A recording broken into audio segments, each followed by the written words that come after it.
19-րդ դարի երկրորդ կեսից ձևավորվում է մտավորականության մի խավ, թյուրքախոս, որի շրջանում սկսում են խմորվել աստիճանաբար այս գաղափարները, թե ով ենք մենք, ինչպես անվանել մեզ։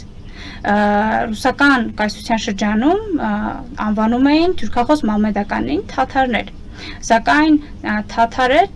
չդարձավ ինքնանույնականացման տերմին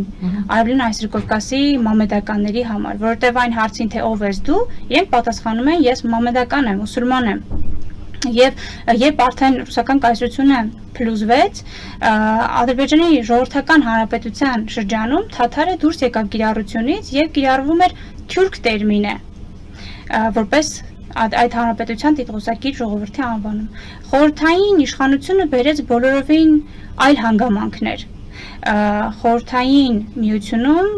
գործում էր էթնո տարածքայնության սկզբունքը եւ էթնիկ եւ յուրաքանչյուր քաղաքական միավոր պետք է համապատասխանեցվեր տվյալ այդտեղ բնակվող էթնիկ խմբին։ Օրինակ Հայաստանում Տիտղոսակի ժողովուրդը հայերն են եւ երկրի եւ ժողովրդի անվանումը համընկնում է եւ մյուս պարագաներում նույնպես։